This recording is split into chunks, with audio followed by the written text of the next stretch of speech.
Let's get right into it. Number one, I'm going to read you three different short passages.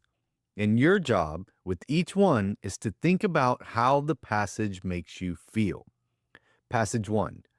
She slipped through the ancient splintered ballroom doors.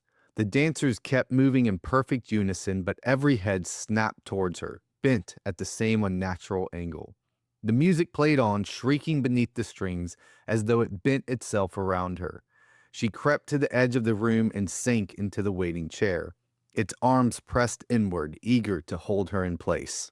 Passage 2. She slipped through the ballroom doors and light poured over her like a benediction.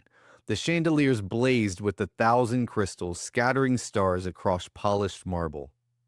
Dancers glided in sweeping arcs, their gowns a tide of color, their movements so perfectly timed it felt like a single vast heartbeat. Music rose and wrapped itself around her, warm and golden. At the edge of the room, a chair seemed to beckon, velvet gleaming as if lit from within. When she sat, the whole world seemed to bow to her presence. Passage number 3.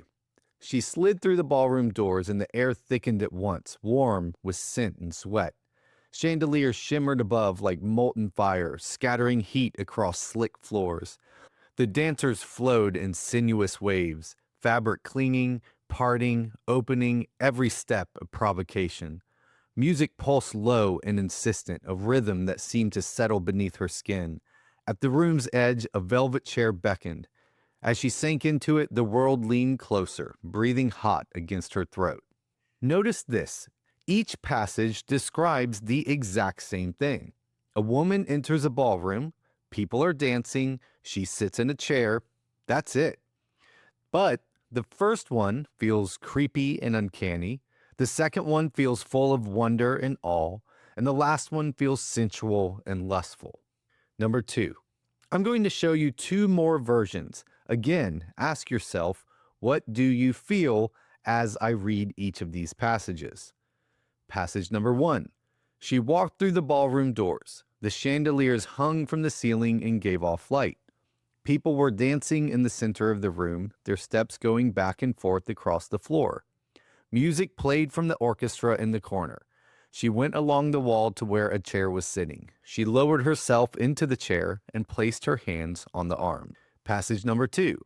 She slipped into the ballroom and flinched as the door banged shut, echoing like a gunshot.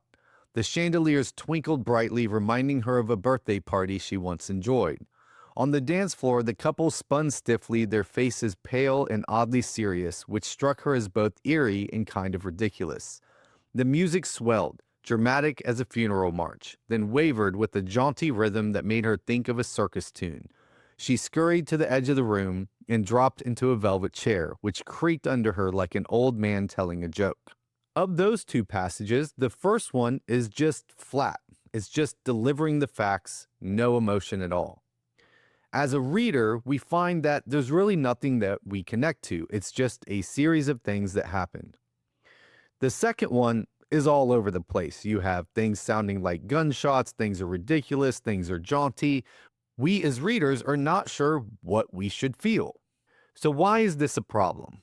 Well, first, if the author doesn't care, why should the reader care? If there's no indication in the writing why anything I'm being told matters, then the reader is not going to care about what is happening. It just feels like a list of things that happened, a list of facts.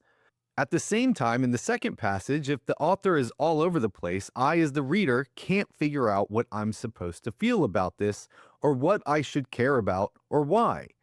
Either way, whether there's no emotion or the emotion is all over the place in the scene, it causes the same thing. The reader's going to close the book and they're going to move on to a better writer. So how do you keep this from happening in your writing? At StoryGrid, every month we read, analyze, and give feedback on hundreds and hundreds of scenes. And we see both of these symptoms constantly showing up in the writing.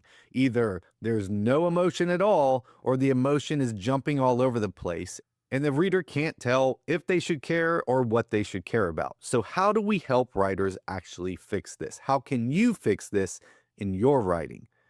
There's 3 steps to fixing this in your writing. Step 1, Decide on the one emotion you want the reader to feel while reading the next scene you are going to write. You only get to pick one. You have to stay focused, and you want it to be an intense emotion. So, despair is better than sad. Ecstatic is better than happy. Livid is better than mad. But step one is choose the emotion. In the next scene you're going to write, what is the one emotion you want the reader to experience while reading your writing? Step two, identify a time in your life when you have felt that emotion the strongest. It doesn't have to be the same scenario that you're writing about, but it does have to be the same intense emotion. Now, sit in it, feel it, remember what happened, and let that emotion wash over you. For me, several years ago, I felt terror when I had both of my young boys with me, and one of them broke free of my hand and started running towards the busy road. Another time in my life, I felt despair when I thought my marriage was over and I was about to lose everything. So, step two is to identify a time in your life when you have had that exact same intense emotion you want the reader to feel. Go back to that time in your life, think about what it was like, what you felt like, and what was going on, which then leads to step three. Now, write the scene so your readers feel exactly what you felt. Everything you choose to write, the action, dialogue, setting, description, exposition, should be chosen to make your reader feel that one emotion. Choose the verbs, nouns, and descriptors, adverbs and adjectives, that make the reader feel that one emotion. If you do this, you will write books where the readers care about what is happening, feel what the characters are feeling, and have catharsis at the end of the story. In short, you'll write something that readers love, and they love so much they'll tell their friends about it. If you'd like to take a closer look at those 5 passages I used in this video, there's a link down in the description for you to check that out. That's it for today. If you want to learn all of the skills you need to write books that readers love and tell their friends about, I recommend going to storygrid.com/checklist. You can download the 13-point scene writing checklist so you can see exactly how you need to improve your writing. Along with that, you get a video from me walking you through how to use it with your own writing. To grab your copy, visit storygrid.com/checklist. I'm going to keep doing more videos like this, so make sure you subscribe. If you want to know more about me and StoryGrid, it's down in the description. I'll see you next time.